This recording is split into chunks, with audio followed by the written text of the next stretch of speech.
ब्राह्मण समाज कल्याण महासभा के द्वारा एक अभिनव पहल की जा रही है, जिसमें समाज के युवाओं और बालिकाओं को संस्कार से जोड़ने जरपरी में बृहद स्तर पर यज्ञोपवीत जनेऊ संस्कार और बालिका पूजन कार्यक्रम आयोजित किया जा रहा है, जिसमें लगभग 1100 युवाओं को जनेऊ संस्कार के साथ बालिकाओं को कर्ण नख छेदन कर समाज कल्याण की दिशा में सकारात्मक प्रयास होगा। इस आयोजन को ब्राह्मण महाकुंभ का नाम दिया गया, जहां आयोजन के उद्देश्य और इसकी रूपरेखा की जानकारी साझा करते हुए संगठन द्वारा एक पत्रकार वार्ता आयोजित की गई, जिसमें संगठन के पदाधिकारियों की उपस्थिति में जिला अध्यक्ष द्वारा आयोजन की आवश्यकता क्यों महसूस की जा रही है, इसके बारे में जानकारी भी दी।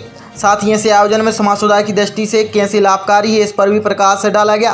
साथ ही संगठन के द्वारा जारी अन्य समाज उत्थान से जुड़ी गतिविधियों से भी अवगत कराया गया है। ब्राह्मण समाज कल्याण महासभा 21 जनवरी 2023 को समाज के युवाओं को संस्कार से जोड़ने का प्रयास कर रही है और उस दिशा में हम लोगों ने एक योजना बनाई।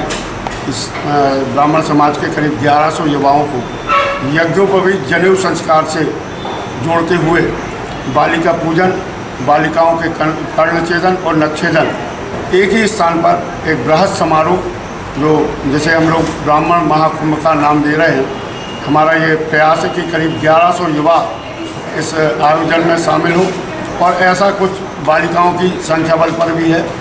हम ये चाहते हैं कि बड़ी संख्या में अगर ये युवा आते हैं, 1100 का लक्ष्य अगर हमारा पूरा होता है तो निश्चित तौर पर 25 से 30 हज़ार ब्राह्मणों का एक बड़ा बृहद कुंभ इस आयोजन के माध्यम से होगा।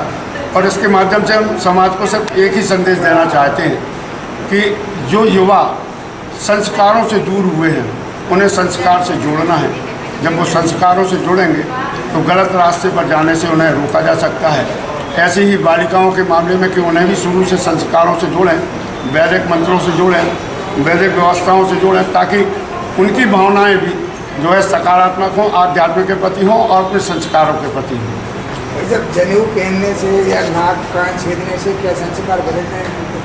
प्रयास पूर्व समय में जो वैदिक पद्धति थी उसमें ये मानना होता था कि जनेऊ धारण करने वाला व्यक्ति जो है किसी भी प्रकार के कृत्यों में, जिन्हें हम ऐसे कृत्य मानते हैं जो समाज विरोधी कृत्य हैं, उनमें शामिल नहीं होता, उन कृत्यों से वो बचता है।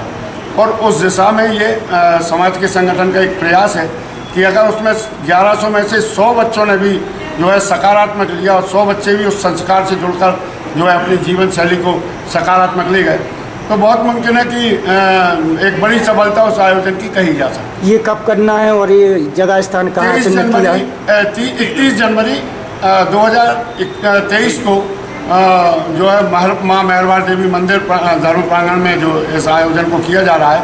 और हमारा प्रयास है कि इसमें एक बड़े संत देश के राजेंद्र दास जी महाराज के यहाँ भी प्रयास चल रहा है, अन्य संतों के पास भी हमारा प्रयास चल रहा है। कोई एक संत जो ख्याति प्राप्त संत हैं उन्हें इस आयोजन में लाने का प्रयास होगा और उनके माध्यम से उन युवाओं को, समाज के लोगों को संस्कार से जुड़े हुए वैधानिक व्यवस्था और जो आध्यात्मिक व्यवस्था उससे जोड़ने का एक प्रयास। ये जो प्रोग्राम रखा जाएगा ये निःशुल्क रहेगा कि इसका शुल्क दिया जाएगा? ये पूरी तरह निःशुल्क है। पूरी व्यवस्था जो है ब्राह्मण समाज कल्याण महासभा की ओर से भोजन व्यवस्था वहाँ पर रखी गई है। आप सभी को भी उसमें हम आमंत्रित कर रहे हैं। भोजन व्यवस्था वहाँ पर रखी गई है। उसमें यज्ञोपवीत में होने वाला पूरी सामग्री जो है वो ब्राह्मण समाज कल्याण महासभा देगी।